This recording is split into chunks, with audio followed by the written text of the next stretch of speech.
My father passed away while saving someone when I was 15 years old.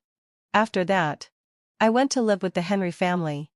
With Henry's tacit consent, I became a silent little follower behind him. Until the beginning of senior year in high school, I accidentally knocked over the preserved egg Connie he bought for a beautiful transfer student. It was the first time Henry got angry with me. Shirley, your father saved me. But the Henry family has also taken you in for 3 years. I don't owe you anything.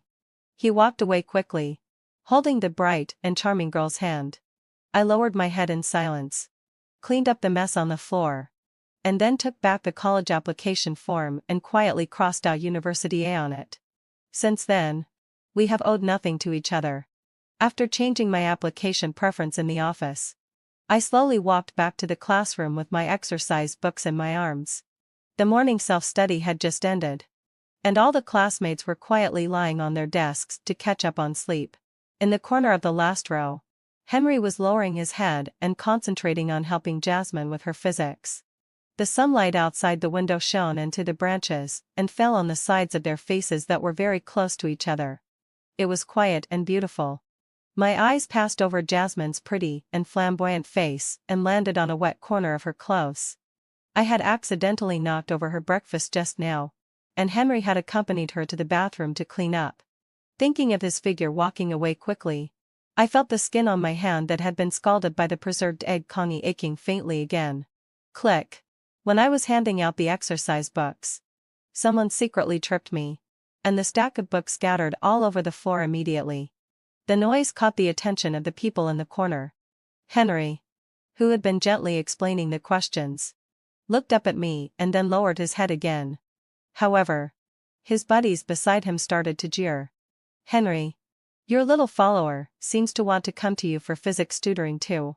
By senior year, I was doing well in all other subjects except physics, which had always been my weak point. Before Jasmine transferred to our school, Henry would tutor me in physics every day after the morning self-study. Immediately, the quiet classroom was filled with the teasing laughter of everyone. I turned a deaf ear to it and just silently squatted on the ground to continue picking up the exercise books. Perhaps thinking that I was in a rather awkward situation while picking them up, Henry frowned and was about to get up to help. Just at that moment, Jasmine, who had been biting the pen and thinking hard, suddenly took his arm. She seemed to notice me just then and gave me a bright and flamboyant smile. Classmate Shirley, I'm sorry. I'm not good at physics. And the teacher has put us in the same physics study group. First come, first served. I can't give him up to you. After saying that, Jasmine playfully stuck out her tongue, and a faint blush appeared on her face. Her pretty face bared with her natural and graceful expression was truly a world apart from my taciturn self. Teacher Henry, I think I've got some ideas. Could you continue explaining? Please. Okay.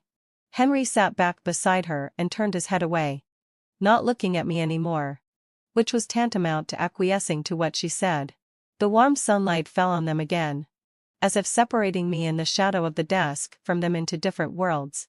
The knowledge points he explained became deeper and deeper, and Jasmine couldn't quite understand them. The pretty girl frowned, bit the cap of her pen, and simply propped her chin up, tilting her head and looking straight at him. Henry, your eyelashes are so long. Concentrate. Henry still had a cold and indifferent look on his face and seemed unmoved by her flirting. All right. All right. She mumbled and quietly moved even closer to him. I watched this beautiful scene for a few seconds while holding the exercise books, and then quietly turned around and left. First come, first served.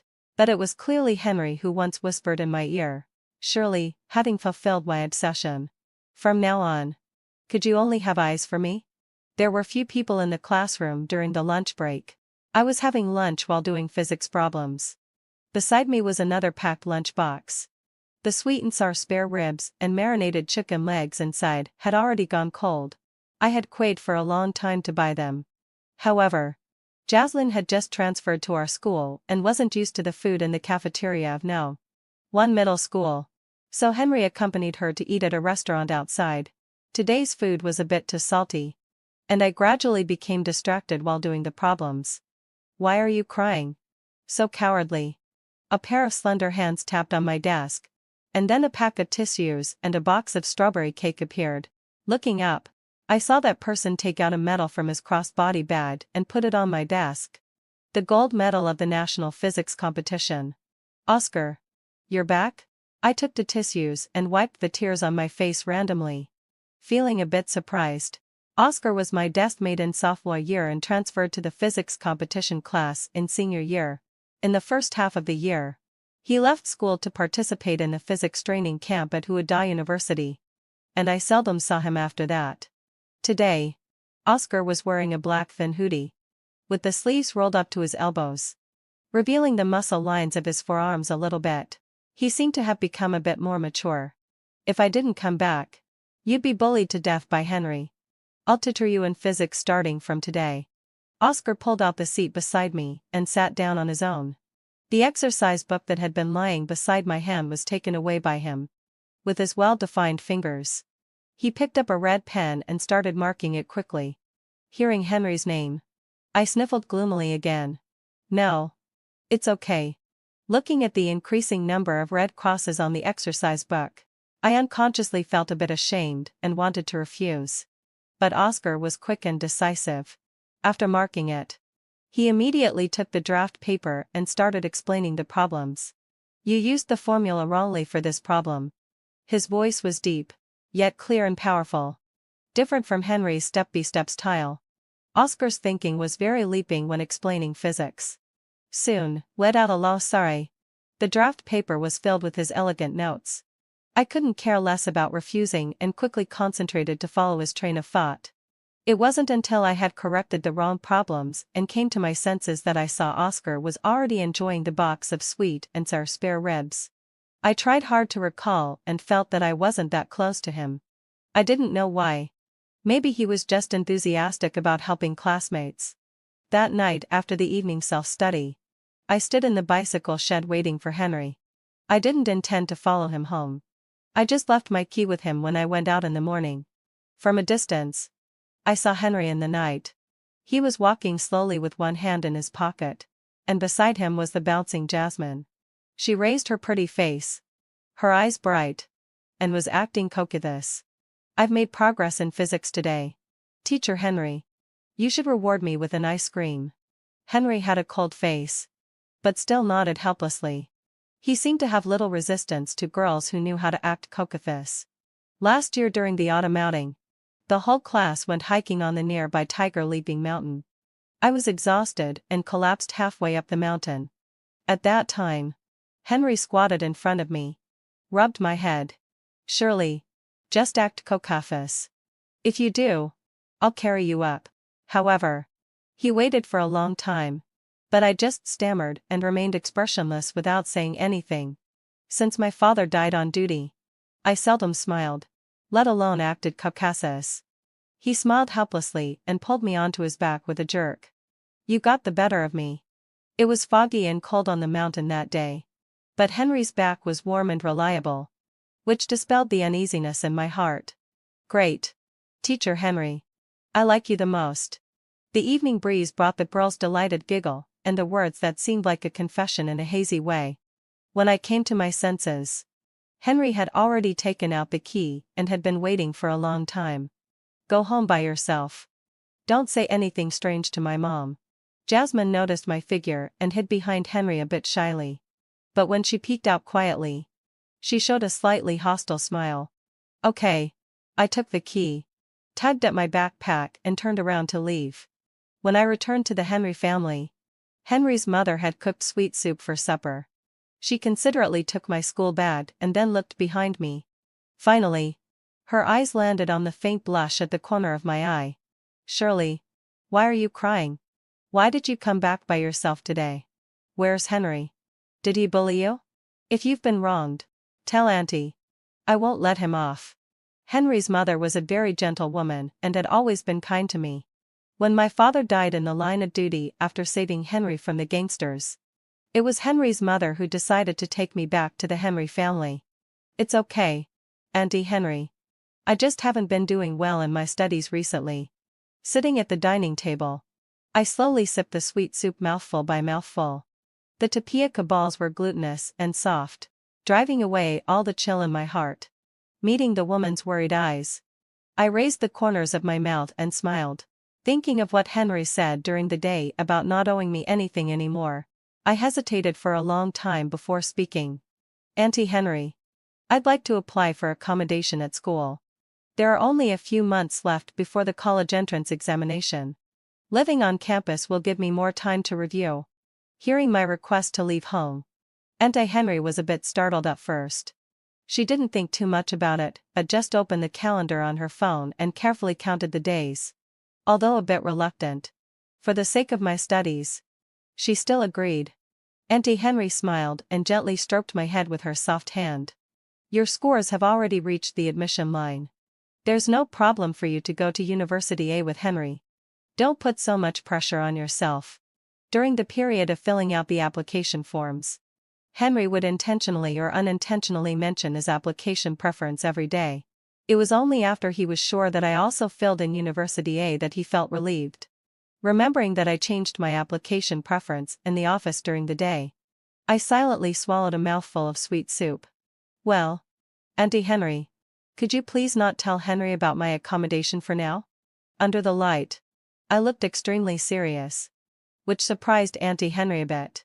But she just thought that we had quarreled and were having a little tiff. After all, in the past 3 years, she had clearly seen how much her son liked me. All right. If that naughty boy Henry knew about it, he definitely wouldn't be willing to let you go. As it was getting late, she took the remaining bowl of sweet soup and went back to the kitchen.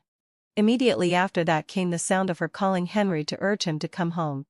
The next day when we went out, Henry and I tacitly didn't say a word to each other.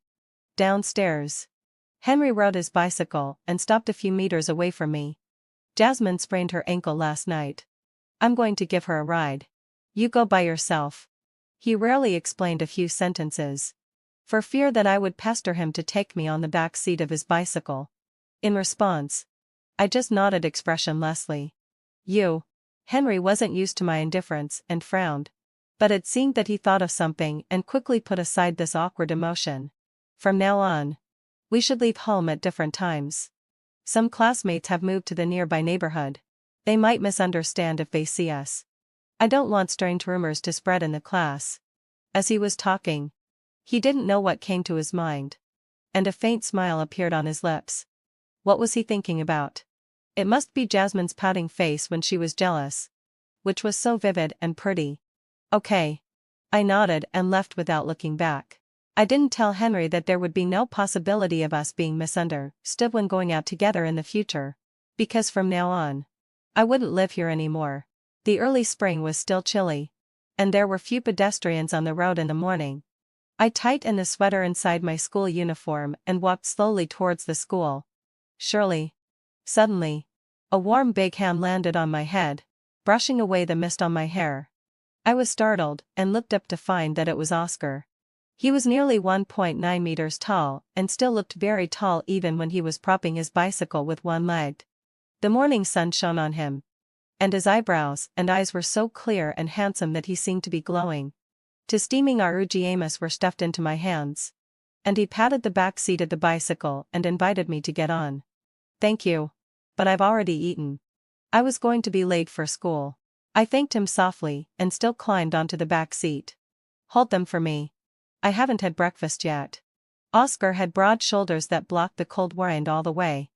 I unzipped my school bag, stuffed the Arugiamas into it, and then hugged the school bag tightly in my arms.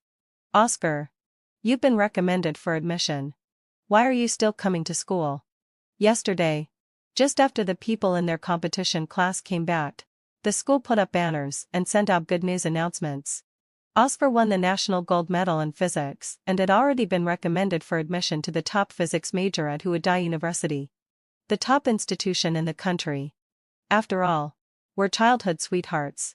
I have to come to support you so that you won't be bullied. Besides, you're so bad at physics. What would you do without me? He knew about me and Henry, and he also seemed to know what had happened after the transfer student showed up, but my thoughts were caught by the phrase childhood sweethearts. He said, childhood sweethearts? Did we count as that? I met Oscar when I was in the second year of junior high school. One day after school, I went to the back alley of the school to buy fried skewers to eat, but I encountered Oscar being blocked by several hooligans in the alley and beaten up. He was beaten half to death, with blood all over his face. I immediately cried and called my father, who was on duty at the police station, asking him to come and save people. It was almost dusk, and there was a bit of cold rain at that time. I knelt beside Oscar and held an umbrella for him, not daring to touch him, and was so scared that I kept crying. Hey, having flastel lad session. Wake up. Don't die. Oscar, whose hand was hurt, woke up in a daze and looked up to see me. You're pressing on my hand. Why are you crying? So cowardly. Later, I learned that Oscar's parents were both very outstanding professors and often went abroad for research exchanges. So he had a lot of pocket money. And those hooligans came to extort money from him. To repay the favor, Oscar treated me to fried skewers for a long time. Later, he was taken abroad by his family to live, and didn't come back until the second semester of senior high school. Well, in this way, we could be considered childhood sweethearts, I guess. When we stepped into the school, the free morning self-study had just begun. I held my physics exercise book and stood in the corridor, quietly listening to Oscar explaining the problems. He stood at the windy place, blocking the cold wind blowing from the corridor for me. Suddenly, someone shouted loudly at the quiet entrance. Henry, your little tail is about to be snatched away. All the classmates stopped their morning self-study, poked their heads out of the window curiously, and burst into rustling laughter. The problem-solving was interrupted, and I subconsciously looked up. At the other end of the corridor, Henry and Jasmine arrived late. Perhaps it was too cold, so Jasmine coquetteously put her hand into Henry's pocket to warm herself. The two of them were very close, looking extremely ambiguous. Henry also heard his friend's teasing words and immediately frowned and refuted. She has nothing to do with me. As he said that, his eyes coldly fell on the hands of Oscar and me that accidentally touched each other, and then quickly moved away. Jasmine beside him tugged at the corner of his clothes, and the two of them walked into the classroom side by side. I didn't feel anything in my heart. I withdrew my gaze and wanted to continue doing the problems. When I lowered my head, I just realized that my hand was resting on Oscar's hand at some point. His body was always warm, and his hands were hot all year round, which was very warm, as if my palm had been burned. I quickly withdrew it, stammering to cover up my inner nervousness.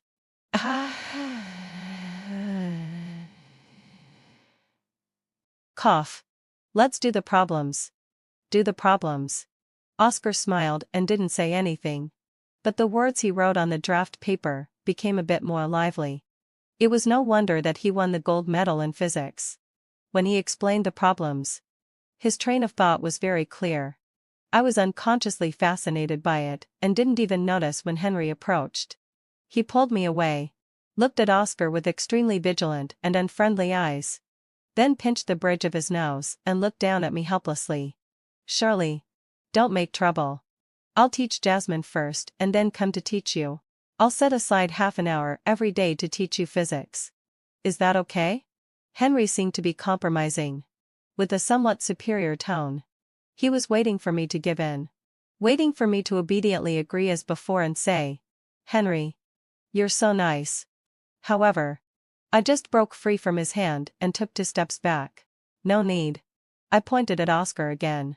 He teaches better than you. After being rejected in public, Henry's face immediately turned cold, and there was a bit of sharpness in his words. As you like. He took long strides to go back to the classroom. After walking a few steps, he stopped and said coldly, Since you like learning physics so much, you don't have to come to my birthday party tonight. Today was Henry's birthday, and I used to accompany him to celebrate his birthday every year. I blinked my eyes and nodded. Oh. Henry's face became even uglier, and he quickly walked back to his seat. The people watching the show beside him immediately continued to tease with a playful smile. The little tail has been shaken off. That person was Henry's friend. He always unscrupulously embarrassed me in public. What made me even sadder was that Henry had never stopped him. Ouch. It hurts. It hurts. When I came back to my senses in the midst of the howls, Oscar had already walked to the window. He reached into the window, grabbed that person by the collar, and dragged most of his body out forcefully. Your mouth is so dirty. If you do it again, I don't mind sewing it up for you. In my bright eyes, Oscar slapped that person's face hard. Apologize. Yes. I'm sorry. Amid the laughter of everyone, that person blushed and stammered an apology. Oscar let go and walked back to me, and became that good student look again. Thank you, Oscar. I looked up at him and whispered my thanks, unable to suppress the smile on my lips. He bent down in front of me, pretending to be deep. To repay me, you should queue up to get sweet and sour spare ribs for me at noon today. He got a bit close, and his warm breath fell on my face. I pushed his chest in a fluster and opened up some distance. Okay. Okay. When the evening self-study ended, I received a message from Henry's mother. Shirley, are you going to celebrate that naughty boy's birthday today? Don't come back too late. Remember to put on your coat as it's cold. I tapped on the keyboard and finally replied with an okay. After sending the message, I scrolled through Henry's WeChat moments. There was a photo of two hands tightly holding each other, with a caption "You're on the left, and I'm right beside you." This was a song that Henry liked. Before Jasmine came, he always liked to hum it in my ear. He didn't come to the evening self-study today, and both of the back seats were empty. It turned out that he went to celebrate his 18th birthday with Jasmine. Quite a few people liked the post in his WeChat moments. Everyone had seen it. Some friends who didn't know the situation thought that the person he was holding hands with was me, and gave their blessings ostentatiously. After 3 years of hard work, you finally caught your little tail. Your secret love has come true. Congratulations. That comment disappeared in less than a second and was immediately deleted by Henry. I turned off my phone without any extra reaction. No likes. No comments. No blessings. Since he said the words, "I don't tell you," we had already become strangers. Shirley. Walking out of the school gate, I saw Oscar pushing his bicycle and standing under the street lamp waiting at me from a distance. He stood lazily, and the dim light cast a small shadow on his brow bone. Suddenly, I noticed that there was a small red mole at the corner of Oscar's smiling eyes. I covered my chest and suddenly felt that there was a butterfly flapping its wings and flying high inside. Oscar. I walked slowly towards him and greeted him. Today is my birthday. My family is abroad. For the sake of my teaching you physics problems, accompany me to celebrate my birthday. Oscar casually took my school bag and hung it on his shoulder, pretending to mention it casually.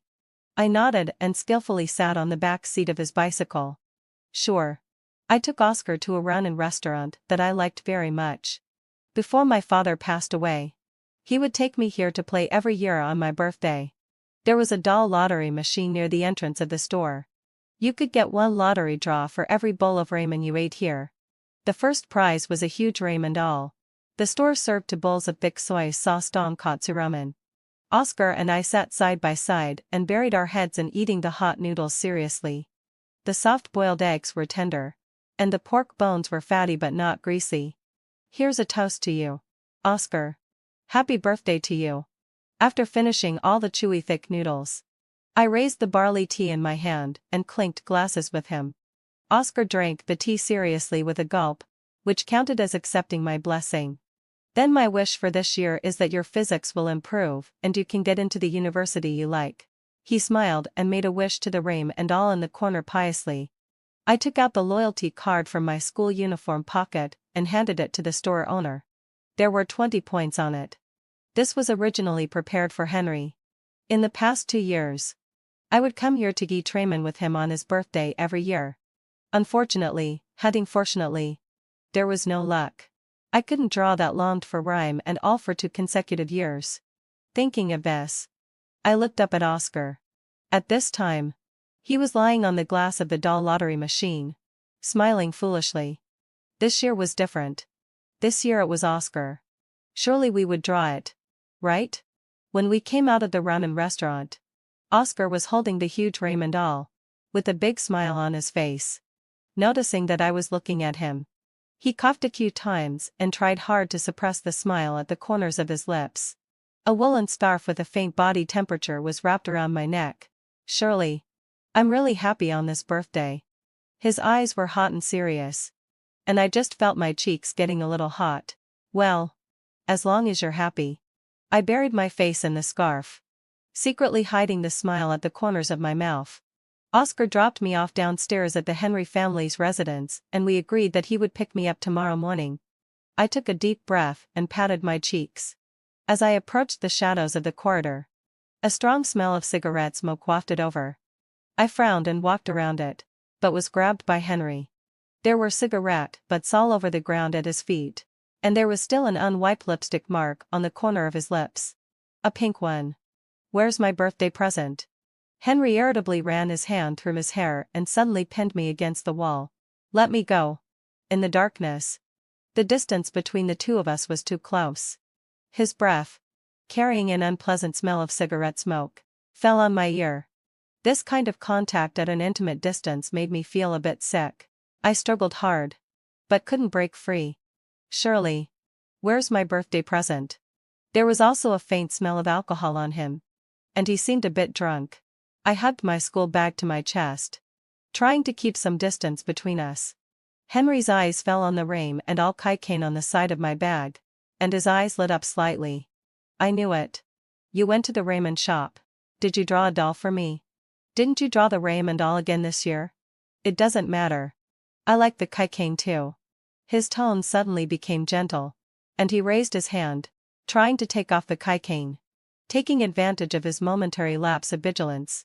I pushed him hard and shoved him into another corner. And I quickly ran out of the building and stood under the bright streetlight. There were some cardboard boxes piled up in the corner. Henry staggered a few times and almost tripped over them. But he wasn't angry. He just looked at me with pitiful eyes like a poor little puppy. I know you're not happy that I celebrated my birthday with Jasmine tonight. She asked me to stay overnight with her, but I didn't agree. There are still 2 hours left until 12 o'clock. Spend this time with me again. Again. There was that haughty look in his eyes, as if his kindness to me was just charity. Henry walked over in a few steps, easily grabbed my arm and tried to drag me outside the community. He was so strong that his grip made my arm ache faintly. Even more frightening was the look in his eyes, full of a strong sense of aggression, as if he wanted to devour me alive. You're hurting me. Henry. Let go. I slapped his hand as hard as I could and struggled frantically, with tears welling up in my eyes. Shirley, do you like me? Before we had walked a few steps, Henry, who hadn't finished speaking, was suddenly kicked hard. He flew past me like a kite with its string out and then fell to the ground in a mess, groaning in pain. Before I could figure out what was going on, my back was already against torn chest. A big hand gently put its arm around my shoulder, and a physics exercise book appeared under the light. Why are you crying? So cowardly. Oscar stuffed the physics exercise book into my school bag, and he raised his leg and gave Henry 2 solid kicks on his back. Didn't you hear her tell you to let go? Didn't you hear her say you were hurting her? This was the first time I had seen Oscar so angry. His thin lips were pursed into a straight line, and his whole body was trembling unconsciously. But the strength of his hand on my shoulder was still gentle. After being kicked a few times, Henry sobered up a lot from his drunken state. His eyes fell on the back of Oscar's bicycle, where a huge Rame and all was tied. And his eyes fell on my neck, where there was a scarf that matched Oscar's coat. His eyes immediately turned red. Damn it, Oscar. How dare you touch my girl? Henry got angry and punched Oscar hard in the face. I immediately rushed forward without a second thought and pushed him into the cold pool behind me. After thrashing around in the water for a while, Henry was completely sober. Remembering what had happened between him and me just now, his face suddenly looked a bit ugly. Oscar, are you okay? Does it hurt? I helped Oscar to the streetlight and carefully examined the wound on his face, holding his face in my hands. There was a bit of skin broken on his lips, slightly swollen and red. Hiss. Oscar gasped in pain with a hissing sound. When he saw the tears that were about to fall from my eyes, he held them back. "It doesn't hurt. It doesn't hurt. Don't cry." He raised his hand and gently pinched my cheek, pretending to be fierce. "I'm okay. Go upstairs. Your mom will be worried if you're late." While talking, I followed his gaze and saw Henry's mother looking around on the balcony upstairs. She leaned forward as if she was very worried and waved at me. "Remember to apply some medicine when you get home. See you tomorrow, Oscar." "See you tomorrow." Under the streetel twide, Oscar ruffled my hair, then patted the head of the rame and all on the back seat of his bike. Finally, heading ho filled my eye. He gave Henry a fierce glare and rode away. When I went upstairs, Henry followed me a few steps behind. At first, there was complete silence between us. Then he caught up and explained softly. "I was just in a hurry for a moment. I was afraid he would bully you." I had a blank expression and didn't look at him again. "The one who has always bullied me is you, Henry." He paused for a moment, and there was a hint of frustration and uneasiness in his tone. "I'm sorry, Shirley. Look, my hand is also scratched and it hurts all over my body." In the past, whenever Henry got hurt anywhere, I would nervously look for medicine for him. It seemed that he liked the way I was so worried about him that I would cry, so he would pretend to be in more pain to make me worry even more. And I would shed even more tears because of that. Back then, he probably regarded my tears as trophies. "Look, there's a girl who secretly likes me. And she's even so distressed that she cries for me." Huh. I entered the house and ignored him, walking straight back to my room. Unexpectedly, Henry followed me without any hesitation and was about to come in. There wasn't much left in the room actually. My school's accommodation application had been approved. In the past 2 days, Henry's mother and I had almost packed all the luggage, and I could move to school tomorrow. From now on, I wouldn't have to see Henry anymore. So I didn't want him to enter the room. Didn't want him to find out. And didn't want to get into a tussle with him. "You can't come in." I stopped him and quickly moved to close the door. Henry frowned, raised his foot and firmly pushed against the crack of the door, trying to push it open by force. "Why can't I come in? This is my home, not yours. Why can't I come in?" Hearing this, I lowered my head and suddenly felt half of my body turn cold. Yeah, this was Henry's home. After I relaxed my strength, the door was suddenly pushed open by Henry. I fell to the floor, hitting the back of my head hard. And suddenly everything was spinning around me. But Henry still didn't manage to get in. As soon as he pushed the door open, he was dragged away angrily by Henry's mother. After locking the door, I sat blankly on the bare floor and touched the swollen bump on the back of my head. The suitcase beside the bed hadn't been closed yet, and Henry's mother had stuffed a small stack of photos in one corner of it. I crawled over and looked at them one by one carefully. All the photos of Henry and me were torn to pieces and thrown into the trash can. From then on, I had nothing to do with Henry anymore. My father's life was exchanged for my 3 years in the Henry family. It was said that we didn't owe each other anything. But this debt was still hard to settle. The next day was the weekend. Henry had left home early in the morning when I got up. Henry's mother knocked on the door and came in.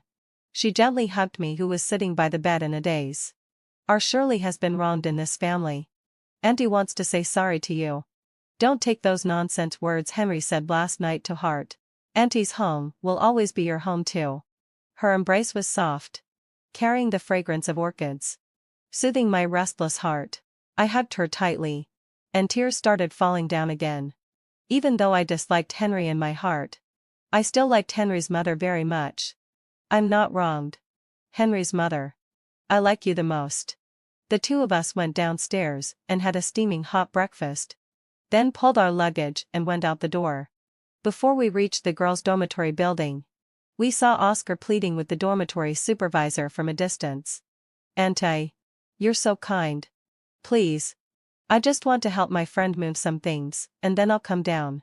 He was also holding a cup of hot soy milk and a portion of soup dumplings in his hand and handed them to the dormitory supervisor Auntie. Today hadn't fulfilled my obsession. Oscar's hair was neatly combed, and his school uniform was neatly ironed, which was quite rare. "Oscar, Over here. I waved at him and briefly introduced him to Henry's mother. Oscar, who usually talked a lot, was unusually quiet. When greeting Henry's mother, he bowed deeply. Then he carried the suitcase and rushed upstairs. After several trips back and forth, Henry's mother gradually changed from being surprised at first to understanding. And then to feeling deeply sorry. Humph. He has better taste than that brat Henry. That night, Henry, who hadn't attended evening self-study for several consecutive days, suddenly burst in. His face was gloomy, and he tightly grasped my wrist. Shirley, are you trying to avoid me? Who allowed you to live in the dormitory? Come back with me. The silence in the classroom was broken. The classmates who had been buried in their studies looked up in surprise. What a scene of pulling and tugging. So embarrassing. I struggled but couldn't break free. So I had to compromise and get up to take him to a corridor with fewer people. You're disturbing everyone's study. The light in the corner was a bit dim, casting a hazy glow on people. Henry suddenly pinned me against the wall, with an emotion that was almost palpable in his eyes. His voice was slightly hoarse as he took out from his pocket those photos that had been torn to pieces, but were carefully glued back together by him one by one.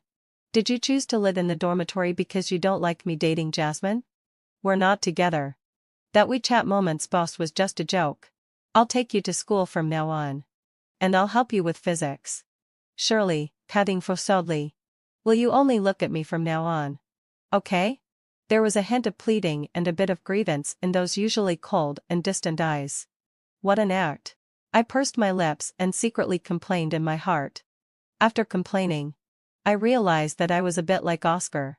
Henry, who you're with has nothing to do with me.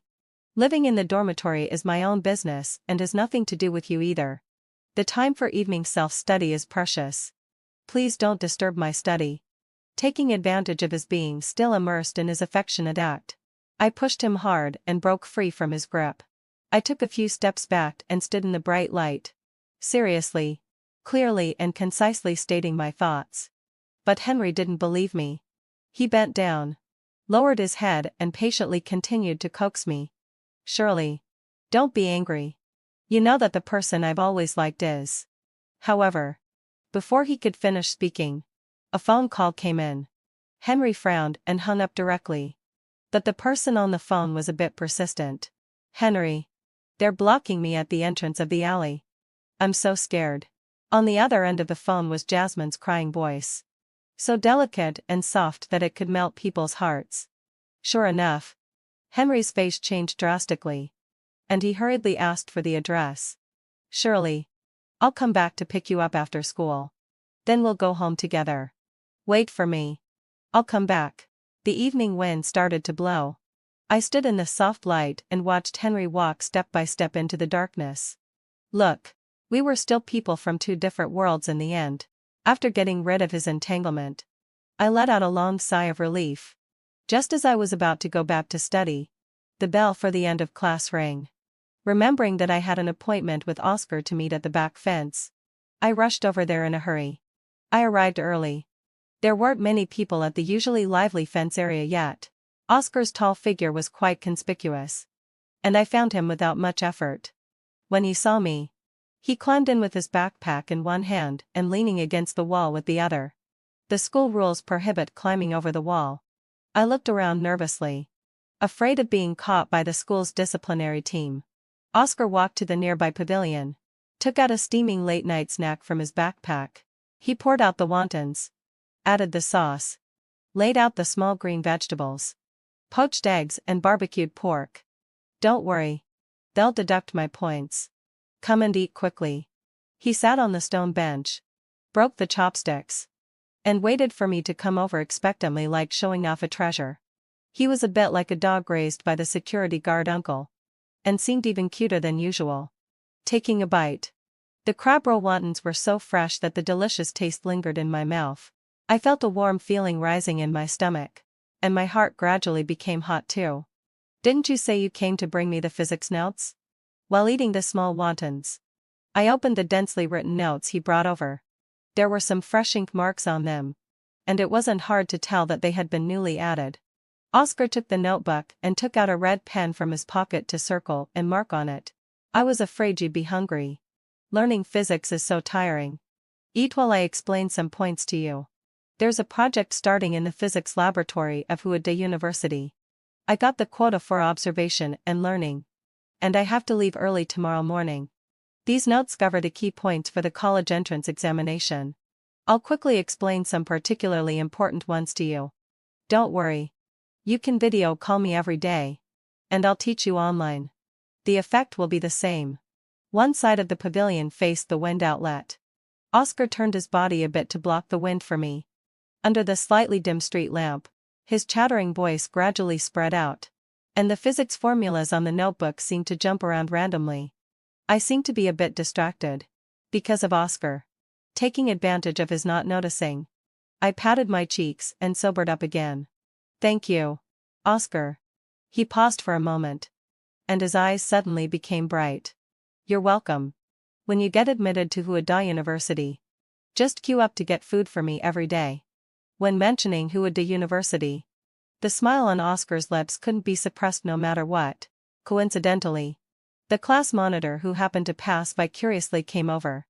And then showed an indescribable expression. It's so strange. You're smiling like you have a big and happy family just by doing a physics problem. Despite his complaints, the class monitor still took out a physics quiz paper from his pocket on the spot and asked for advice earnestly. I silently made way for him, went to the side to digest the knowledge points while holding the notes, and took a bite of the small wontons from time to time. After crossing out University A on the application form that day, I actually failed in Huada University. Who knows? Maybe it was predestined. Perhaps it was fate. After saying goodbye to Oscar, I went back to the classroom with the class monitor while discussing the problems. After packing up my things, I suddenly received several photos sent by Jasmine on my mobile phone. The first one showed Henry kneeling on the ground and applying medicine to the wound on her thigh. The second one showed beer bottles scattered all over the floor and messy clothes. The third one was. It was an eyesore. Blocked. Somehow. I remember Henry's particularly solemn words when we parted, wait for me. I'll come back. So pretentious. Blocked him too. The third mock joint examination went very smoothly. My physics had improved a lot these days. And the key points in Oscar's notes were really accurate. During the lunch break, I was reviewing the test papers alone in the classroom when suddenly there was the sound of the door being locked from outside. A hot and humid kiss unexpectedly landed on my neck, like a poisonous snake slowly wriggling. My body froze for a moment. And then I picked up the thermoscope on the desk and smashed it with all my strength at the person behind me. It's me, Ewevaro low sigh. Surely. Henry covered his forehead, with a bit of pain showing on his face. There was no one around. The door was locked. And we couldn't climb out of the window. I tried hard to suppress the panic in my heart and took out a sharp art knife from the drawer and held it tightly in my hand. Henry, are you crazy?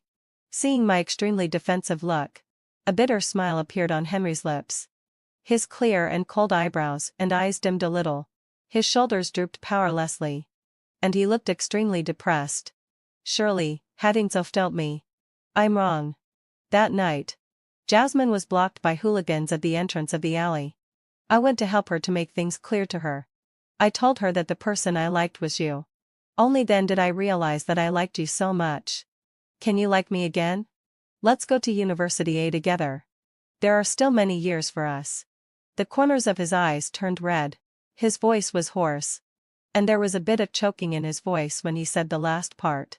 In the 3 years since we knew each other, I had never seen Henry lose his composure like this. But so what? All that about being blocked by hooligans at the entrance of the alley was fake. I had seen with my own eyes that Jasmine was smoking with those people at the back door of the school. But that had nothing to do with me. I calmly took out my mobile phone, sneered, and found Jasmine's WeChat in the block list. Henry, your love is too cheap.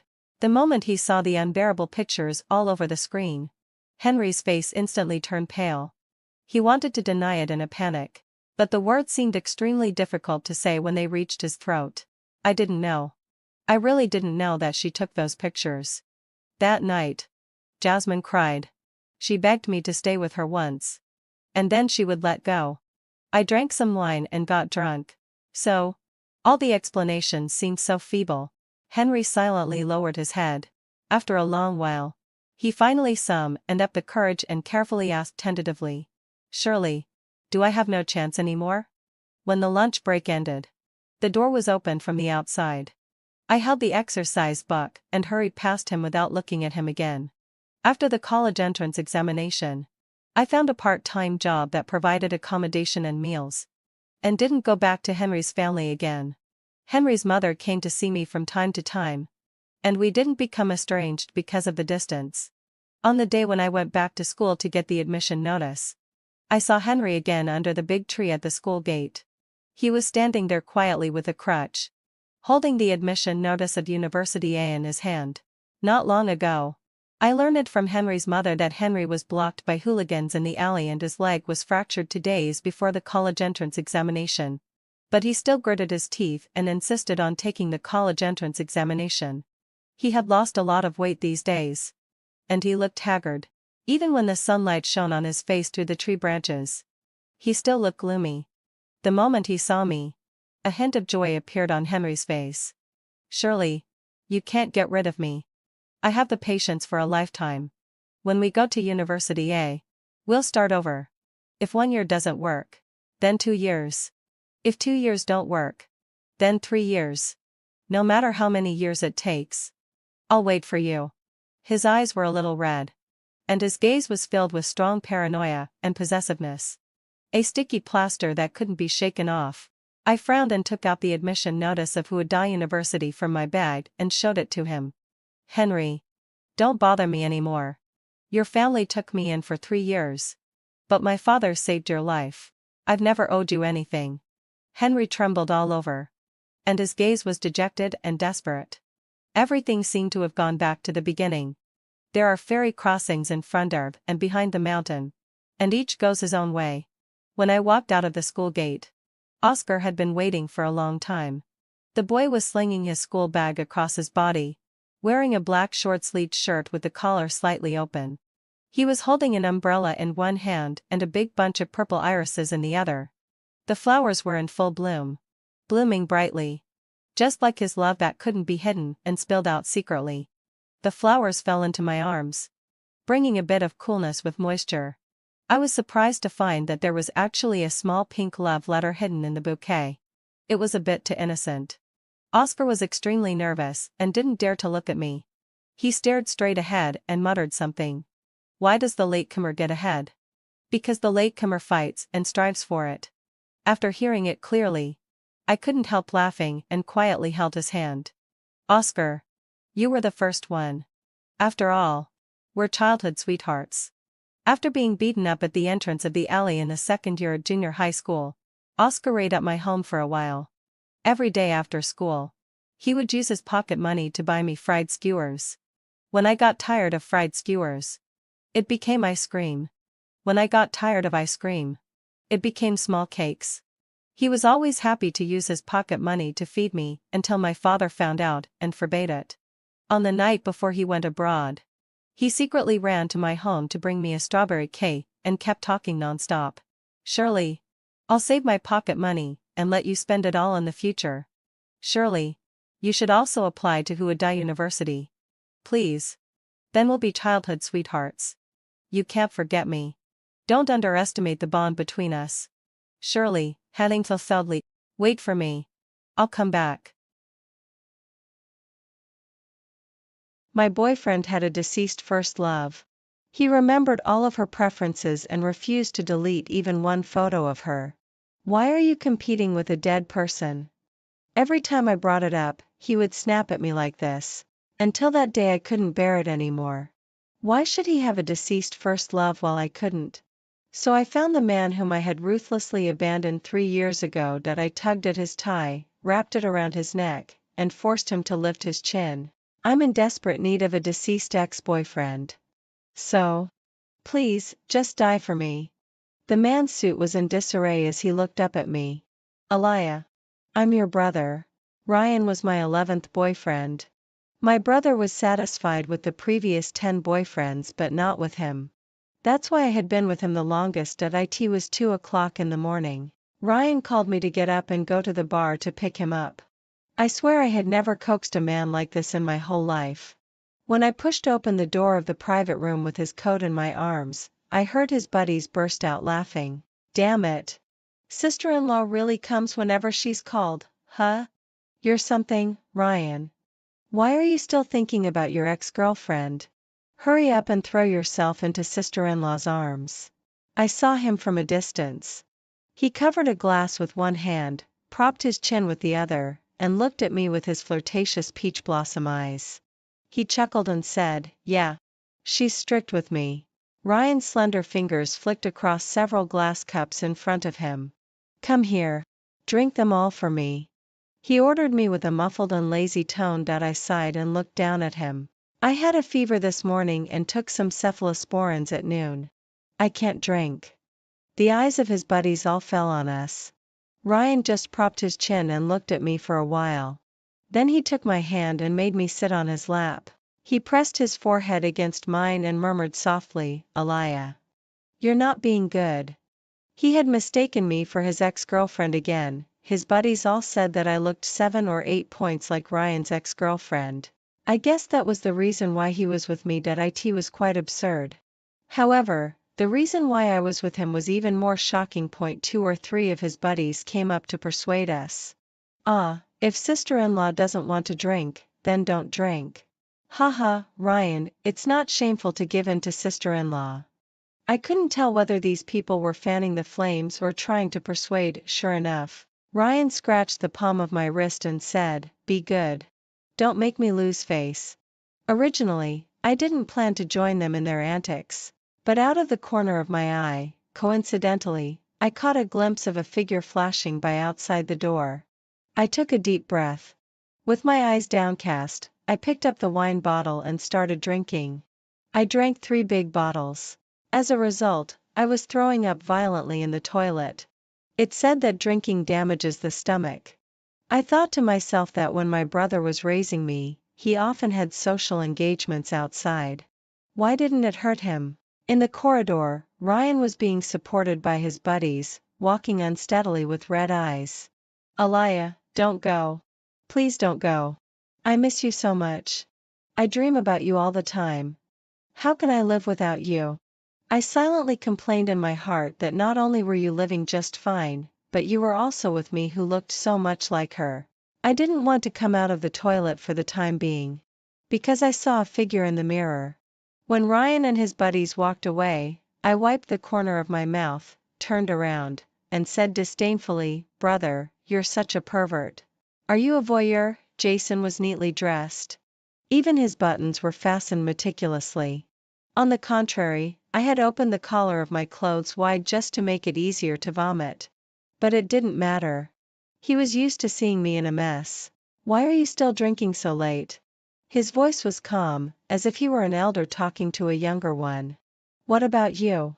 Why are you still at the bar so late? Who are you planning to keep as a mistress?" My brother wasn't that kind of person. I knew that. But I just liked to hurt his feelings.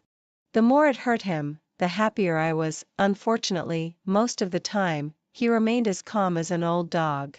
He walked up to me, frowned, and lifted my chin. There were thin calluses on his fingertips, which made me feel sensitive and uncomfortable.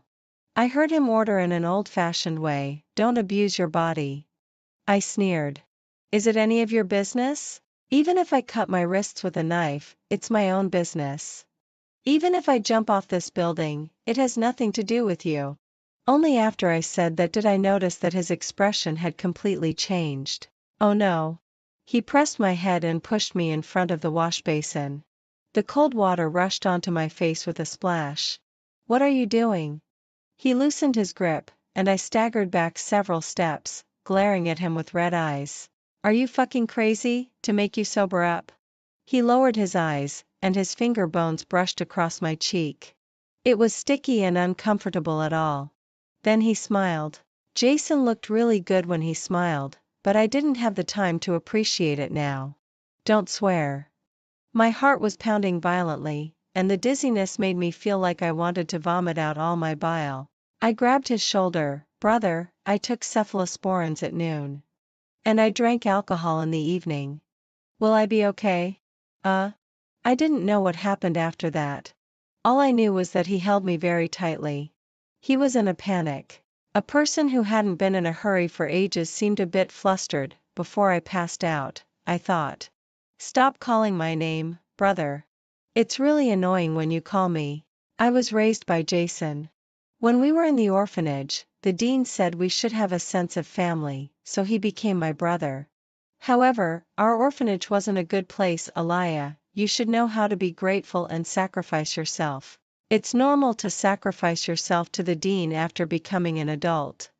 Look, your elder brothers and sisters all did this. You should do the same, okay? Under the influence of such an environment, my values were quite distorted. One night in the third year of junior high school, I sneaked into Jason's room. I pushed him awake. I took the tie of the suit he wore for the new student ceremony speech and blindfolded him with it. Then I took the bow-knot ribbon on my teddy bear doll and tied his wrists with it. My brother was kneeling on the bed. His eyes were covered by the cloth, and his wrists were tied behind his back. He looked up at me, and the outline of his Adam's apple was so clear. He asked, "What do you want to do?" I said, "I want to make you cry." I clearly saw his Adam's apple move as he said, "Aliyah, let me take you away." So Jason took me and ran away. To let me go to school. He found a way to change our relationship, and he became my legal guardian. My brother in the legal sense. At that time, he took me everywhere to hide from the people sent by the dean. He was recommended to a top university because of his excellent grades, but he dropped out of school in the last semester of senior high school. I didn't want to study anymore either.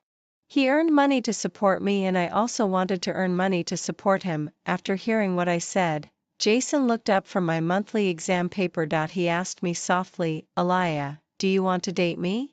I was stunned there and then I heard him continue, "Get into a good university, and I'll be your boyfriend." With just this one sentence, I studied hard throughout my senior year of high school. And I really got into a good university. Jason really became my boyfriend. But later, I dumped him. So now he can only be my brother. Aliyah, are you awake? I seem to have had a long dream about my brother. When I woke up, Ryan was sitting beside my hospital bed, smiling like a fox. "Not calling me Aliyah anymore?" I asked with a cold smile. "Sorry, baby. I drank too much last night. But don't worry. Besides my ex-girlfriend, you're the one I love the most." He was really straightforward about being a scumbag. I weakly took out my phone. Jason had sent me a text message, followed by a string of bank card numbers. It seemed that he meant for me to transfer the medical expenses to him. It was 781 yuan in total. That old bastard. Yesterday he held me so tightly and called my name so many times. He really didn't want to spare me a penny for the medical expenses. The president of Chenan Pharmaceutical Group was exposed to have a private meeting with the daughter of the Yo-Yo family. It is reported that the two have a very close relationship in private and are planning to get engaged recently. I was boredly fiddling with the financial gossip news on my phone. I sent a text message to question my brother, who was the president of Chenan Pharmaceutical Group. Where did my sister-in-law come from? The busy president finally found time to reply with a question mark after 5 hours. Then he sent 2 more sentences. "What does it have to do with you? Pay me back the money quickly." Oh, I almost forgot. Actually, I almost broke up with Jason. On the day I said I was leaving him, he got really angry for the first time. "Aliyah, you can break up with me, but you can't leave me. I must ensure that you're safe. I don't know what I'll do if you disappear. Aliyah, don't make your brother go crazy, okay? Be good, okay?" But I still dumped him. At that time, Jason was penniless and couldn't find me at all. I had my reasons for leaving him. I had no choice but to do that at that time. I still remembered that one afternoon, his friend grabbed my wrist and shouted at me, "Aliyah, don't hold your brother back, okay?" Later, his career took off. I shamelessly came back to him. So it's reasonable that he has such a bad attitude towards me now, right? I transferred 1,000 yuan to him. He replied with another question mark. Keep the extra money. It's a tip for you. I felt like I was giving extra money to a prostitute.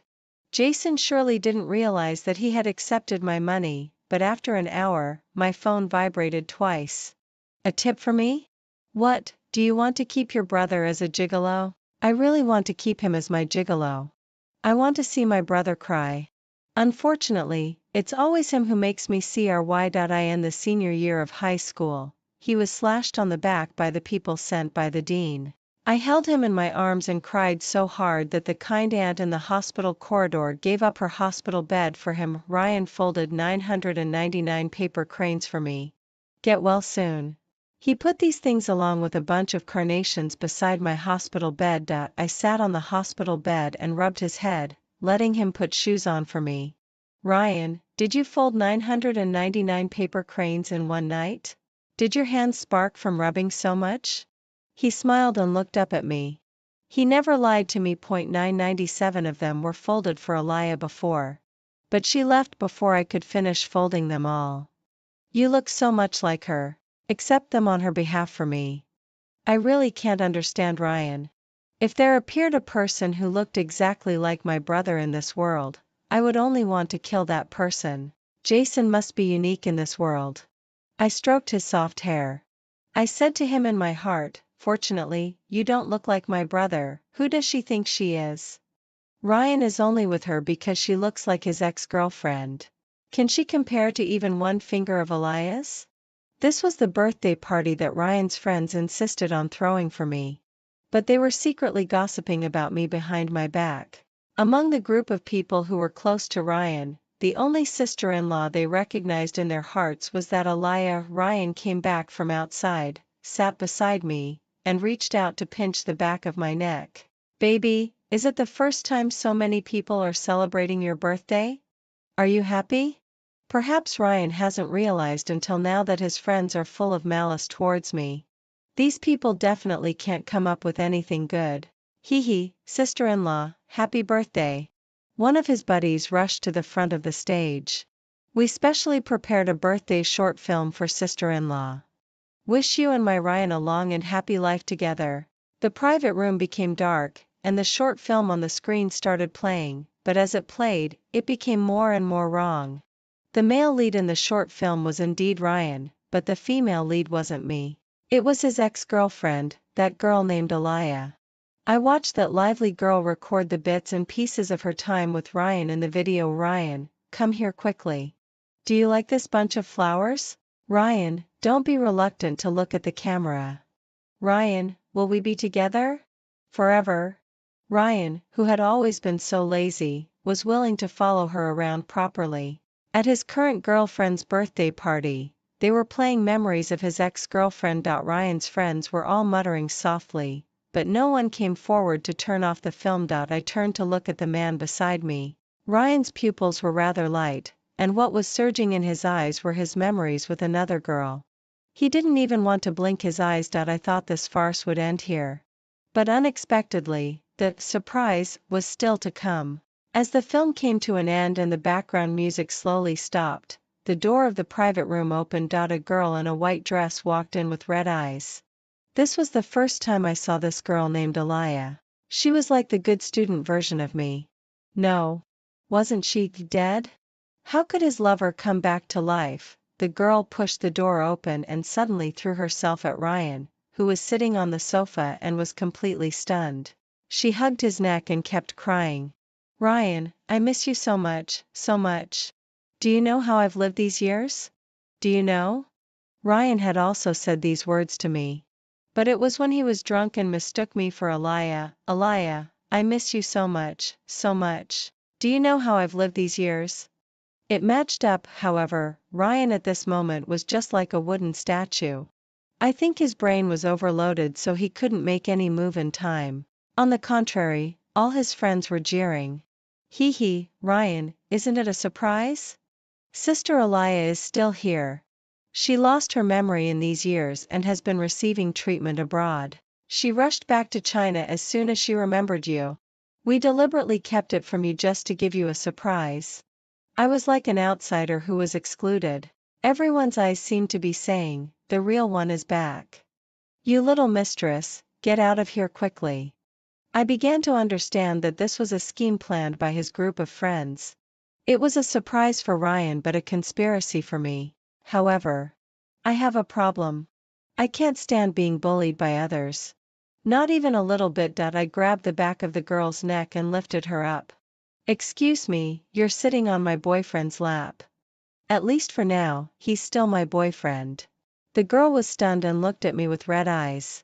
I definitely couldn't cry as gracefully as her when I cried. It's a wonder that my brother could put up with me back then. I put her on the ground gently, tidied her clothes for her and said casually. And then, actually, your Ryan has been treating me as your substitute all these years. It's really a lousy thing to do. This man's character isn't that good. Sister, you should think twice. I put my hand on Ryan's head and rubbed it. Besides, I just regard him as my doggy. Look, his group of cronies are ready to bark at me like dogs. Isn't it degrading? I put my arm around her shoulder and finally smiled at her. When I turned around to leave, Ryan, who had been in a daze all this time, suddenly reached out and grabbed my wrist. He hung his head and said in a hoarse voice, "Don't go." I shook off his hand. I walked quickly in the corridor with my bag in hand. It seemed that I wanted to run away. Indeed, the atmosphere in the private room made me sick. I made a fool of myself. I really hate this feeling of being betrayed and ridiculed by everyone. There used to be someone to comfort me, but now there isn't. It was raining heavily outside. I stopped in front of a huge commercial billboard and stared at the glamorous female star on the poster. She was my brother's rumored girlfriend, that rich family's daughter. I heard that she had recently entered the entertainment industry. I opened my phone and sent a location to a number. I didn't wait long. A Maybach drove through the rain. I knew he would come. He always listened to me so obediently. If he didn't come, I would bury him tomorrow. Jason stood in the rain, smiling at me while holding an umbrella. Why, can't you live without your brother? Who bullied you again? You're such a grown-up. When will you stop crying? I suddenly felt very annoyed. I rushed into the rain and pushed him down. He was a grown man. It wasn't that easy for me to subdue him, but he always subconsciously protected me. The umbrella fell to the ground in the rain. He was lying there and I was sitting on him. His eyes were really beautiful. The expensive fabric of his suit was mixed with the mud stains on the road. I didn't know if the hundreds of thousands of yuan watch on his wrist was broken. I just heard him sigh. Why are you still like a child? Good. Jason was dirty now. My hands were around his neck. You're not allowed to find a girlfriend. I don't want to have a sister-in-law. I want to see my brother cry. But he smiled again, just like when I blindfolded him in high school. He said, Aliyah, I'm your brother. It's natural to marry a sister-in-law. I was taken home by Jason. It seemed that he had changed houses again.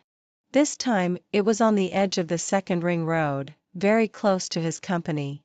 When he was so poor that he could only afford my tuition back then, he said to me, Aliyah, when I buy my first house in the future, I'll put your name on it. However, it was I who was desperate to leave him back then. So his current house has nothing to do with me now. During the last school-wide physical examination in my sophomore year, I got an extremely shocking piece of news. I had cancer. The cancer cells have spread. You won't live long.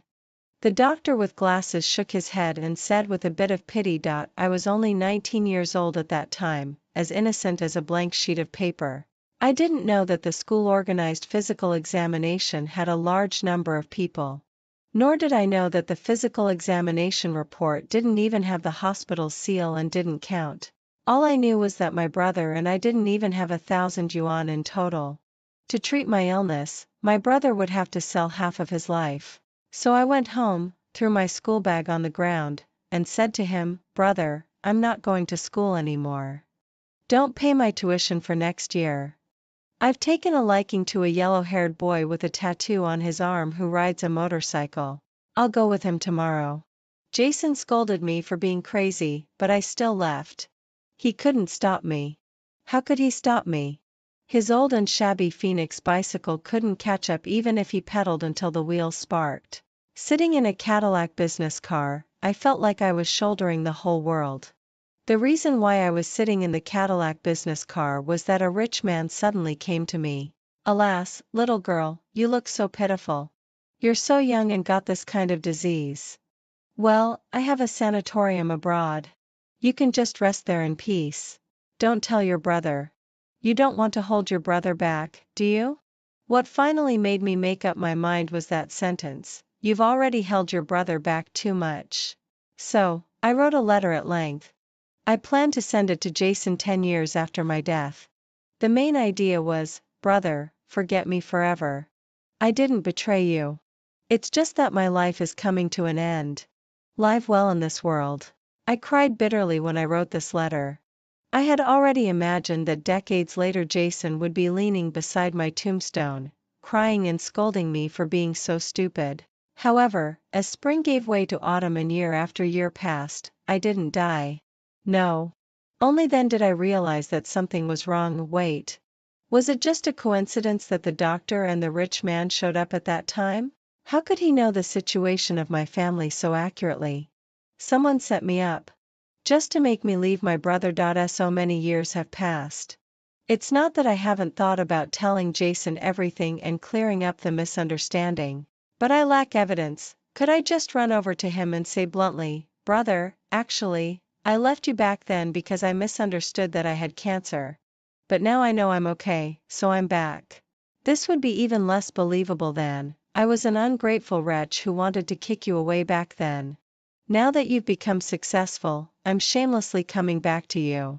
Mainly, I just can't bring myself to lower my pride in front of him. Well, I always feel that I'm supposed to be the one in control over him. How can I bow down to someone who is beneath me? It doesn't make sense. The door of the house opened. I thought it was my brother coming back because he had disappeared early in the morning. But it turned out to be a woman with big wavy curls and delicate facial features. We looked at each other for 2 seconds and she gave a really sweet smile. Are you? Sang Alaya? You should call me sister-in-law. I almost slammed the door in her face. Yo-Yo is the daughter of the Yo-Yo family group. She's Jason's rumored girlfriend. I confronted her at the door of the house. She wanted to enter the house but I wouldn't let her. Alaya, are you so ill-mannered? It seems that after marrying your brother, I'll have to discipline you well on his behalf. I looked at her and just wanted to say one word, get lost. But what made me feel even worse now was that she knew the password to Jason's house. I didn't dare to think carefully about what that meant. I don't have a sister-in-law.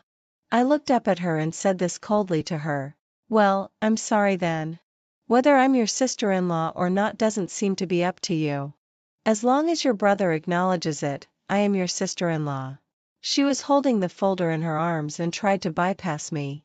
At the moment when I closed the door, I clearly saw that she suddenly stuck her hand in. Then she let out a cry of pain. I closed the door with quite some force. She crouched on the ground pitifully covering her fingers. I was just about to ask, sister, who are you pretending for? When I saw Jason carrying a bag of breakfast not far away. He raised his eyebrows and looked at the two of us. Jason, why is your sister like this? In the living room, my brother was dressing the wound of that inexplicable woman. I kicked the stool in front of me unhappily. You stuck your hand in by yourself. Don't frame me. Jason didn't look sideways and focused on spraying medicine and wrapping gauze for the woman in front of him. His calm appearance made me so angry. If this woman really became my sister-in-law, I might as well dig a hole and bury my brother. Jason put the medicine box back and left me alone with that woman. Alaya, be prepared for me to be your sister-in-law. When my brother wasn't around, Yo-Yo didn't have that pitiful look anymore. She shook the finger that Jason had dressed very nicely. Otherwise, when I become your sister-in-law, you'll suffer. I sneered and retorted. The password to my brother's house. T020306. It's my birthday. Wait until when this string of numbers becomes yours. Then you can say you'll be my sister-in-law again. Obviously, what I said made her jealous. After a while, I heard her say viciously, Coveting your own brother. How shameless. Jason didn't hear her scolding me, but he clearly saw that I suddenly stood up and pressed Yo-Yo's already injured hand onto the table. Yo-Yo was really good at pretending. She just swore at me and now she was pretending to be in so much pain that tears were falling. I heard Jason behind me. In a flat tone, Aliyah, let go. My heart suddenly ached, perhaps it was because Jason had been so nice to me before.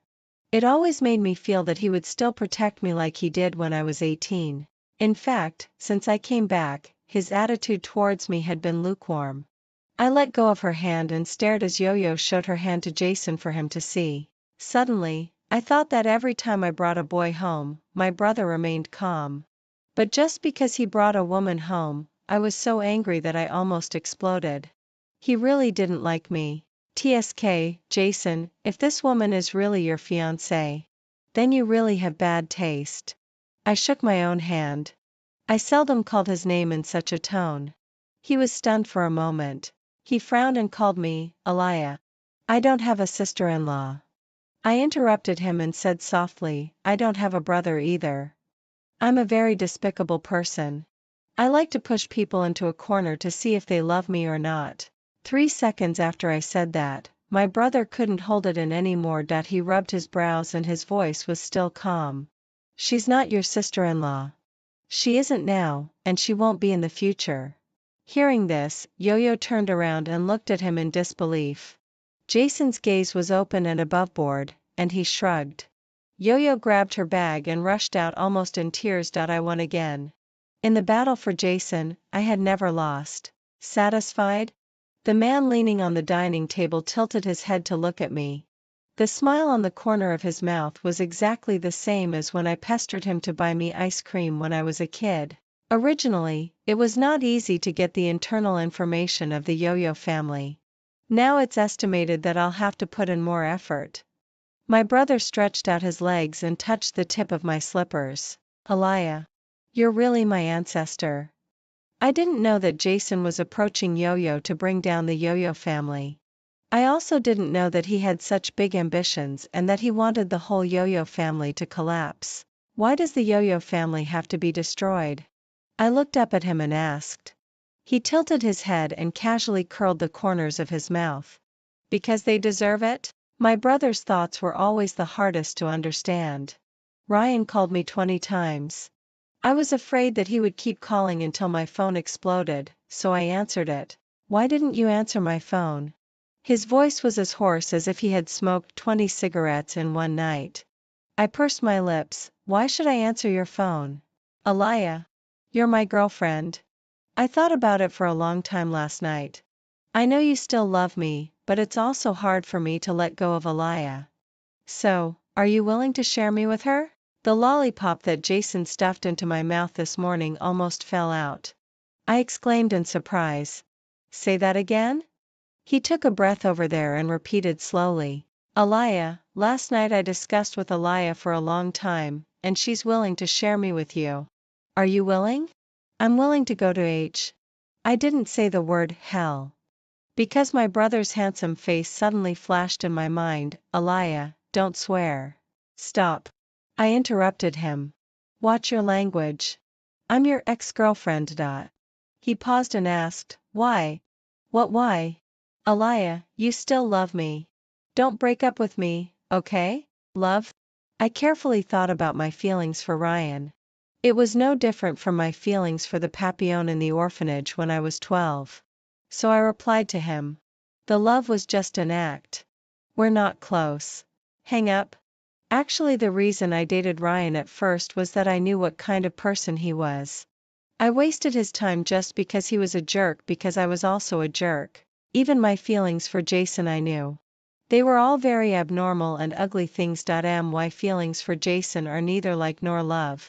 I just want to lock him up. To see him cry, to see him flustered, to see him so desperate that he has no way out. This thought is too abnormal, so I can only bury it deep in my heart. What are you thinking about? My brother leaned on the steering wheel and looked at me. His eyes were so innocent. He definitely didn't know how I was abusing him in my heart. Take this with you. Jason handed me a small gadget that looked like a USB. I'm going to deal with the Yo-Yo family. This is a signal transmitter. I'm afraid you'll be in danger. The USB was lying in my palm and he fiddled with it a little. Press this button, and it will send your location to me. I looked up at him. Why not just install a tracker on me? He smiled. What, do you want to be monitored by your brother 24 hours a day? Well, it's not that it can't be done. But it's me who wants to monitor him 24 hours a day. I put that USB into my pocket. I heard him say softly, Alaya, I don't want to force you to do anything. I just want you not to leave me. Don't leave your brother behind again. Obviously, it's always been him who left me behind. Jason can calculate everything and always wants to make everything the safest. Actually, I really hate his calm and confident look. I just want to see him angry. I just want to drive him crazy. I'm not normal either. I studied journalism in college.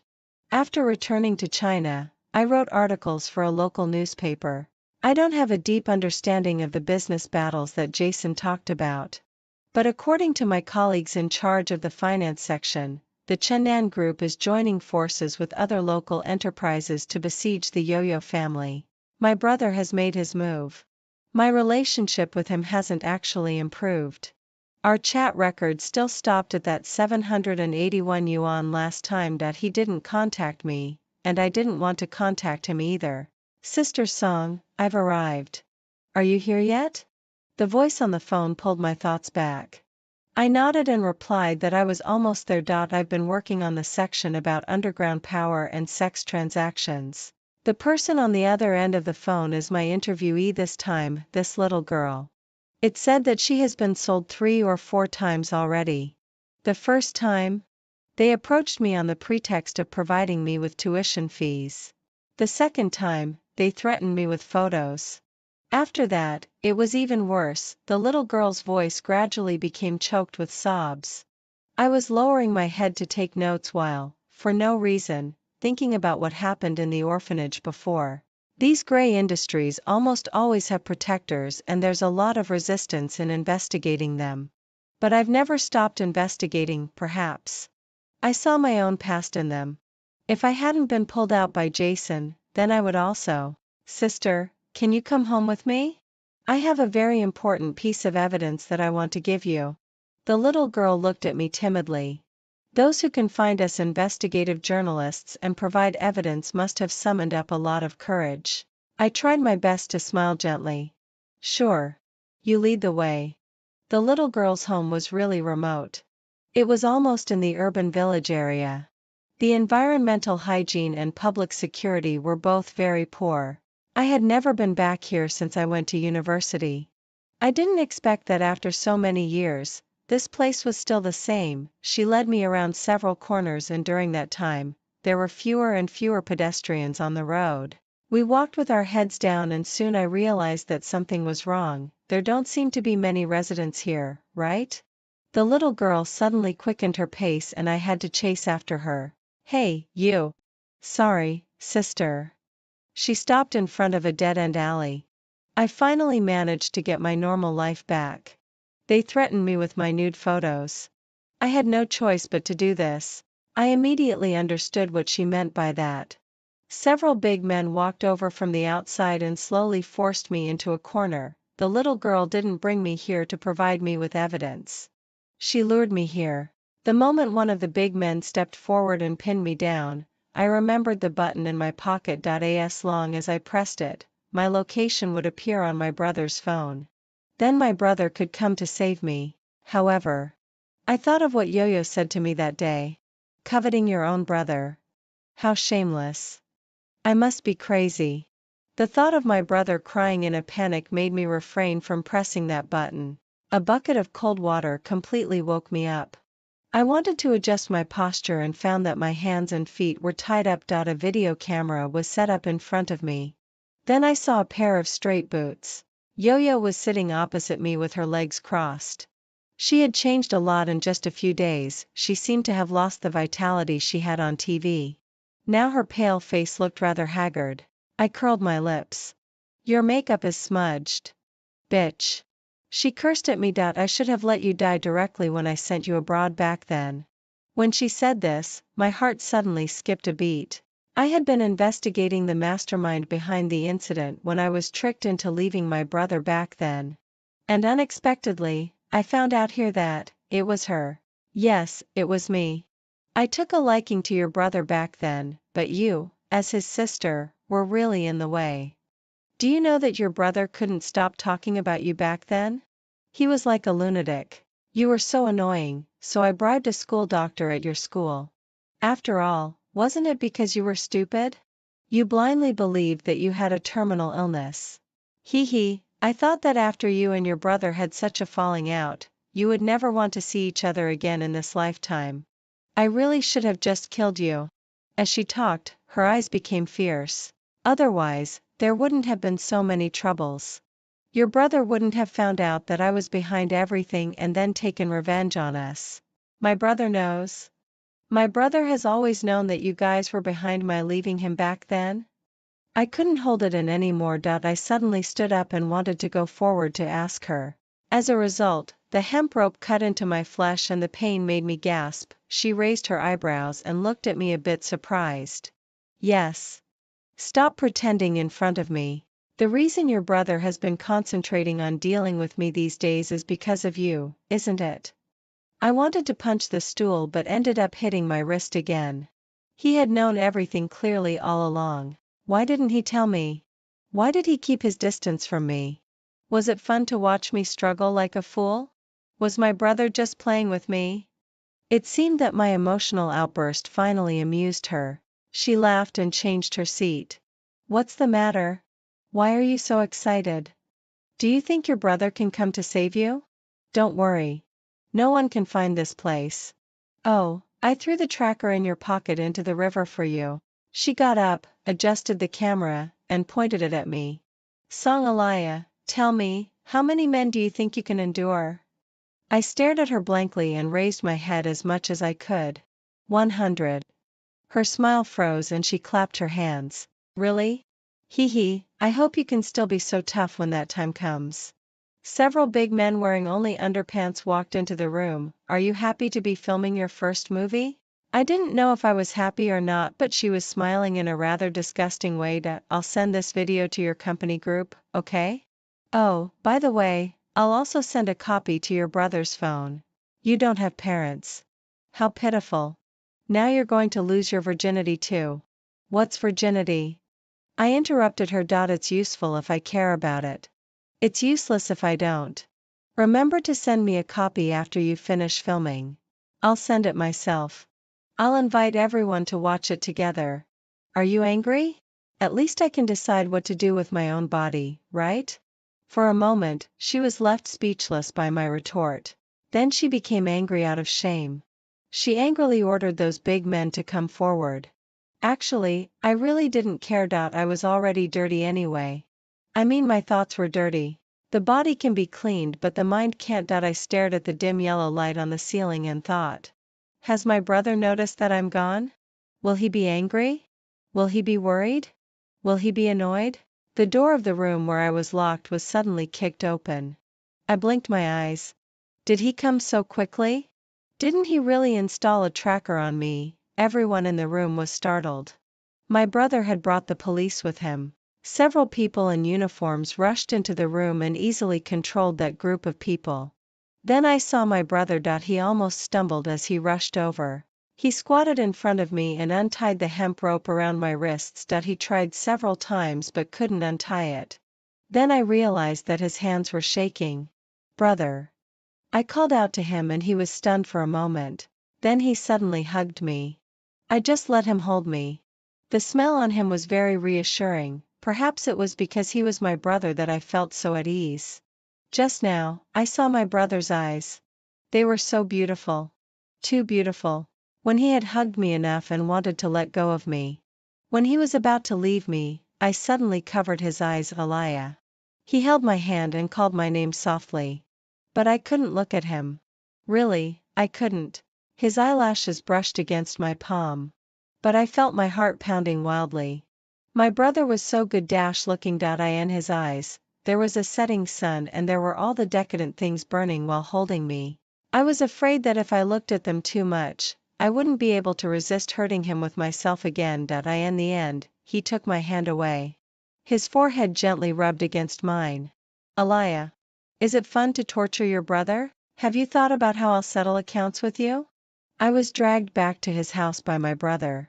He wasn't gentle at all. There were several red marks on my wrists left by the hemp rope. Actually, it didn't hurt that much. Do you like lying to your brother, huh? Do you like making your brother angry, huh? Do you like seeing your brother worry about you, huh? I could feel that he was angry. He pulled off his tie and looked at me almost despairingly. Aliyah, why can't you grow up? Actually, I had already grown up. The grown-up me was even more childish and despicable. He didn't understand. There was a faint smell of men's perfume on my brother's tie. He used it to cover my eyes. My vision plunged into unexpected darkness. After being deprived of sight, all my senses were infinitely magnified. I heard his voice. Aliyah, do you know what I'm going to do to you next? Probably. Punish me? Usually, my brother would laugh at this time, but he didn't. For the first time, I realized that he was quite serious. He said. Yes. He pinched my wrists and rubbed them. They actually hurt a bit after being tied by the hemp rope. My brother tied my hands behind my back with something again. He pinched my chin and made me raise my head. Do you know what you look like now? I knew that I must look rather wretched at the moment. I just thought I'd comfort him. Like. I didn't say the word out loud and my brother covered my mouth. For a long while, he didn't make a sound. I felt his forehead resting on my shoulder, shaking. I tilted my head. It was like the tide receding in an instant. Aliyah, I'm sorry. I shouldn't have done this to you. Then he untied the thing that was tying my wrists. I pulled off the tie covering my eyes and saw my brother's eyes through a small gap. They were as deep as the sea, always restrained and self-controlled. Aliyah, were you scared? I'm sorry. How could I do this to you? He hugged me in his arms. I'm such a bastard, brother. 27 later, my brother told me to go to sleep. I definitely couldn't fall asleep. I wanted to go to the balcony to get some fresh air. Unexpectedly, my brother was already there. I didn't know that he smoked. Because he had never smoked in front of me before. I stared at the spark of the cigarette flickering at his fingertips. Then he raised his hand, and pressed the cigarette butt onto his own arm. The moment he pressed it, I rushed into the balcony. I knocked him over. He looked dazed. I grabbed his collar. What do you want to do? What do you want to do? His arm was burned. He burned it himself. I didn't even dare to look at the burn mark.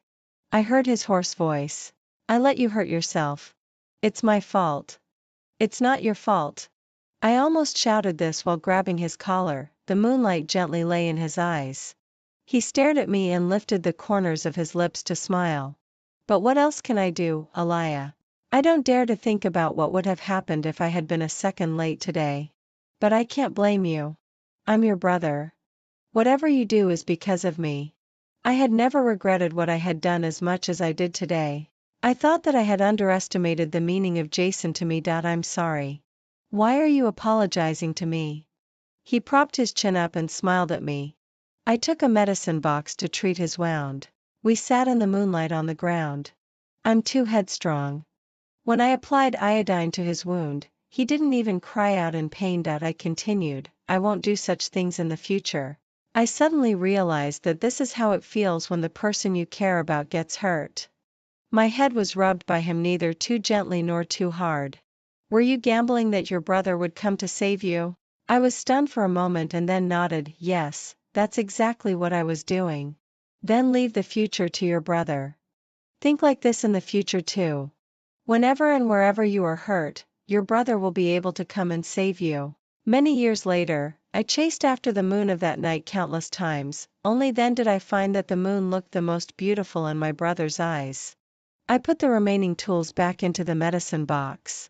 Holding my heart that was in a mess, I looked up and asked him, Jason, do you just regard me as your sister? The whole world became quiet as if only our intertwined breaths could be heard. Then he smiled, and the moonlight flowed around the corners of his eyes. Do you think that's possible? Well, then it's okay. I grabbed his collar. In the moonlight, I kissed him. 28 Yo-Yo was arrested. I'm not surprised by this result. She has to bear the consequences for kidnapping you. My brother said while turning the steering wheel. Now he picks me up and drops me off from work every day. He said that I really scared him. She's the easiest one to deal with in her family. Everything she thinks is written all over her face. She's the most suitable breakthrough point. There's internal strife in the Yo-Yo family group now. For a while, no one in her family will come to bail her out. The car drove smoothly into the parking lot. My brother rested his hand on the steering wheel and propped his chin up to look at me. So, Aliyah, do you have anything to tell me today? My brother almost wanted to read my mind. I touched my nose and pulled the corners of my mouth. Well, brother, I've been investigating this section on underground power and sex transactions. You know that this kind of industry definitely has a lot of protectors. I mean, if you have any connections. Suddenly I was tapped on the forehead. Didn't I tell you not to do these dangerous things? My brother had a cold expression. I covered my forehead and looked at him pitifully. But you also told me to be bold and do whatever I want. His eyebrows relaxed a little. I tugged at his sleeve. Besides, brother, I can't just stand by idly. When I see those girls, I think that if it weren't for you, would I become one of them someday? I know that you bankrupted our original orphanage and rebuilt a new one. But there are still many girls like them, right? I've always believed that the duty of a journalist is to expose the shadows under the sun, break the cracks, and let the light shine in. He stared at me for a long time and then sighed. Aliyah, the reason I agreed to let you do this isn't that I approve of your idea. It's because I know that even if I don't let you do it, you'll still do it secretly. Connections? I'll find them for you. Brother only has one requirement. Don't put yourself in danger. If you put yourself in danger again. My brother tapped on the steering wheel. Maybe the light in the garage wasn't good, and his eyes darkened for a second. I'll lock you in the basement for the rest of your life. I'm not afraid of my brother at all. I asked my brother why he didn't tell me the reason for my leaving when he had known it all along. He smiled. Instead, it made you care more about me, didn't it? I'm crazy, and so is my brother. We're both crazy people who try hard to get close to each other but are also afraid of getting close. But it doesn't matter. I'm quite willing to test our relationship with him for a lifetime. Now my investigation has gradually got the cooperation of the police. In early summer, I received a strange call. Aliyah, where are you? The man's voice on the other end of the phone was hoarse. It took me a while to react. It was Ryan. Aliyah, could you please answer me? Don't you miss me? I really miss you. I broke up with Aliyah. Could you give me another chance, please? I want to win you back. I sighed. Actually, in the past, I would have hung up this kind of call directly. But I've changed now. Ryan, do you like me? Yes, yes, yes, Aliyah, are you willing to give me a chance? He seemed very excited. Such an excited tone seemed that he had never used it with me before. Didn't you love your Aliyah to death before? Why did you dump her this time? He was silent. Admit it, Ryan. The person you like is neither me nor Aliyah. The person you like is the identity of an ex-girlfriend. You're just addicted to chasing something that you can't get. Once you get it, you discard it like old shoes. What you can't get is always what you like the most. I had to enlighten him and make him understand what kind of person he was. This was the last gift I gave him. After all, he was really like the Papillon in our yard when I was 12. I hung up the phone, and the story between him and me was over. After all, I've changed. I'll never do such absurd things as finding a boyfriend just to annoy my brother again. 30 Our newspaper office, together with the police, has taken down several dens. The reports I wrote have gradually brought this issue to the public's attention. This year, more former victims have summoned up the courage to provide us with clues. On my brother's side, the business battle has been going on for a long time. But generally speaking, everything is developing in a good direction. On Friday after work, when my brother came to pick me up, he said that he had a gift for me. What's the gift, brother? Is it to tie yourself with a bow and send yourself to my bed? I like to tease him. His calm and somewhat serious look always hit my soft spot. Well, it's not impossible. He took me to what seemed like an unfamiliar neighborhood. Brother, did you buy another house? I followed him into the elevator and asked him. No. I bought it a long time ago. My brother skillfully swiped the card and pressed the floor button. When the elevator door opened, red roses filled the entire living room. I don't know if you'll like it. I'm a bit worried. Is it too cheesy? This was a 3-bedroom, 2-living-room house. The moment I saw the decoration style, I liked it. I liked it for no reason. It was decorated bit by bit last year, and the formaldehyde has dissipated a little this year. Actually, this house was bought 4 years ago. 4 years ago. It was during the time when I left. The first house I bought has your name on it. Aliyah, I missed you so much at that time. I just sat in this unfinished house, drinking while thinking of you. I thought that I had achieved success, but why weren't you here? Then what's the use of all this? Jason really knew how to stab my heart. I heard the girls in the company say that filling the living room with flowers is so romantic. So, I thought that when I brought you here, I should do something. My brother didn't look at me. He slightly hid half of his face in his palm, trying to hide something.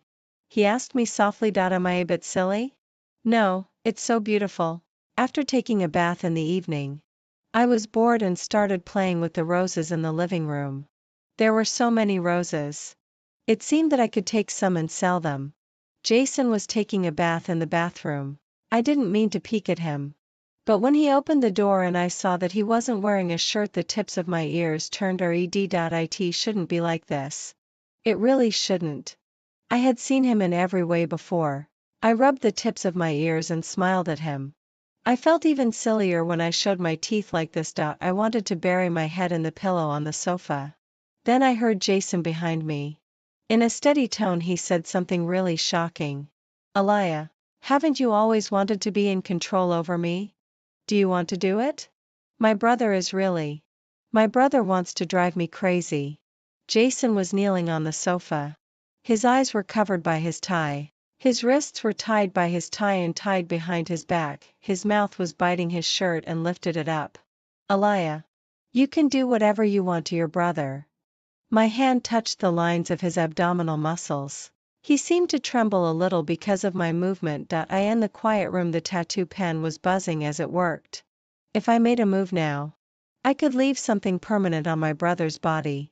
I held the pen, but suddenly I found that my evil thoughts about him rose like bubbles and then were popped one by myself. Finally I threw the pen away and untied the tie covering his eyes. I can't do it. I felt that I could never hurt him in my whole life. My brother's eyes were so beautiful, especially when he was in a submissive position. The beauty of hell was nothing compared to this. He laughed. You little coward. Jason, why are you scolding me? Do you have the nerve to do something to me? My brother took the untied tie and tied my hands. Hey, brother? No, are you serious? Stop. I'm wrong. Baby. I felt that he brushed the stray hair beside my ear. It's too late. People always feel that time passes quickly when they are happy. It seemed that I hadn't been with Jason for long. It was snowing. When passing by a shopping mall, I heard the music of Merry Christmas. So I went into a store and bought him a scarf in the style of a reindeer. It was a couple style with mine. There was a bit of snow in the yard in front of our house. Jason said that he would go home first and clear it. When I walked into the yard, I saw him squatting in front of a crooked snowman, putting the final nose on it. Jason, did you build this? It's so ugly. He stood up and raised his eyebrows at me. It's you. It's you yourself. I pulled the corners of my mouth and took out the scarf to put it on him. The reindeer pattern was around his neck, looking strangely cute. I gently scratched his nose. Oh, my husband is building a snowman outside. Why don't you wear a scarf? I'm so worried. Jason looked down at me acting like this and then rubbed my head. It's snowing. Yes, snowflakes were floating in the sky again without our notice. I once asked Jason, wouldn't he be even a little bit jealous when I was with other boys? He said, as long as you're by my side. Just let me be able to see you. This is what I prayed to the Buddha in the temple on the mountain when you were lost. If you could come back, I would do anything. If you got married, if you were with other men, I would watch you from the audience. I would send you some gifts every spring festival, hold your child and teach him to call me uncle. I would spend the rest of my life in the house I bought for you with the you that doesn't exist. The heavy snow fell on us. He raised his head. His eyes were like a boundless snowfield, broken yet delicate. Elia. He called my name softly. If we get snowed on together in this life, it can be regarded as growing old together. Jason. Jason lived too pessimistically. I quietly held his hand and hid it in his pocket. No. What's wrong? If we hold hands and get snowed on together today, we are destined to grow old together.